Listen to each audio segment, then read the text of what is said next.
After Trolls, King of Staten Island tests the grown-up appetite for digital movies. New York Trolls World Tour amply demonstrated that there's an audience for family-friendly movies via premium video on demand. Now comes another test for the platform, as the King of Staten Island, a Judd Apatow comedy starring Saturday Night Live star Pete Davidson, premieres on demand Friday. The R-rated movie, which follows Davidson's life as a 20-something who lost his firefighter father at a young age, was set to be the first major test of the SNL star's ability to join other cast members who have successfully crossed over to film. It's also the latest attempt by the film studio, Universal Pictures, to mine box office gold from Apatow, one of the most popular directors and producers in comedy. The coronavirus pandemic changed that calculus by redirecting the film from theaters to video on demand. The King of Staten Island thus becomes the latest test of that platform, and the extent to which its demographic viability goes beyond the kid-friendly appeal of movies like Trolls. I think what's happening here is that studios are deciding which films will go to digital on a case-by-case basis, Paul Apatow, senior media analyst at Comscore, told CNN Business. Comedy has not really been a strong genre at the box office lately, so if Staten Island is a digital hit, maybe that sends a signal to the studios that this genre is better suited for the small screen in the future. It also may signal that direct-to-digital isn't just for animated family films anymore, Apatow added. Then again, digital and streaming services have always been a great home for comedy, so it's really hard to tell what impact it might have. Will Pete Davidson be as popular as Trolls? Making its debut during shelter-at-home orders in April, Trolls was a big success for Universal, so much so that it angered theater owners like AMC, when the studio crowed that the animated sequel amassed 5 million rentals, almost $100 million in revenue, within weeks of its availability.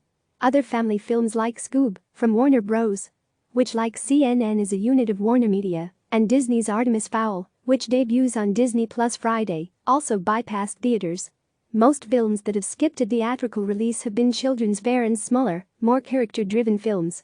Anticipated blockbusters, including Disney's Mulan, Marvel's Black Widow and Universal's F9, have postponed their releases rather than skip theaters altogether. This makes Staten Island one of the most notable adult, live-action films to hit digital yet. Still, the comedy will have a fair amount of company this month, not all of it aimed at a family-friendly crowd. Spike Lee's latest film, Da 5 Bloods, premieres Friday via Netflix, NFLX, while Irresistible, a political satire starring Steve Carell and directed by Jon Stewart, lands on June 26. Other recent releases include the musical drama The High Note and Shirley, starring Elizabeth Moss. Additional films that have shifted to digital or streaming in the weeks ahead include The Outpost, director Rod Lurie's adaptation of the book by CNN's Jake Tapper, and Hamilton, a film version of the hit Broadway musical with the original cast, which will stream on Disney+. A successful digital release of Staten Island and films like it would show that many genres can be successful without a theatrical release. That could further embolden studios to amend how long films stay in theaters, a strategy that theater owners have long resisted. The more data the studios have on what types of film will work on digital platforms will certainly have a cause and effect on release strategies going forward, Jeff Bach, a senior analyst at entertainment research firm Exhibitor Relations, told CNN Business. Digital blockbusters are hard to judge, however, it's hard to gauge how digitally released films perform since studios don't release much information about them. That also takes away a promotional opportunity, the familiar advertising pitch, to go see the #1 movie. Box office numbers serve a marketing purpose as much as a metric of success, Apatow said.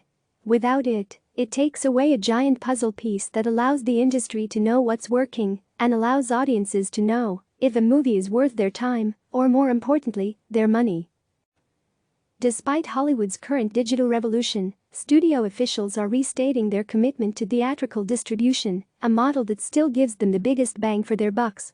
Movie theaters are tentatively beginning to reopen, with California approving a plan that would allow them to operate with limited capacity. AMC, the world's largest movie theater owner, said this week that all its theaters worldwide will open again in July. Even so, it's clear that studios want more latitude on how they release their films going forward, and digital data from this summer will inform those decisions. That has implications for how they operate for the duration of the pandemic and beyond. For many potential consumers, the pandemic won't end until there's a vaccine widely available, Bach said. And digital is a viable option to retain that consumer base and increase the studio's bottom line. Click subscribe to receive the latest news.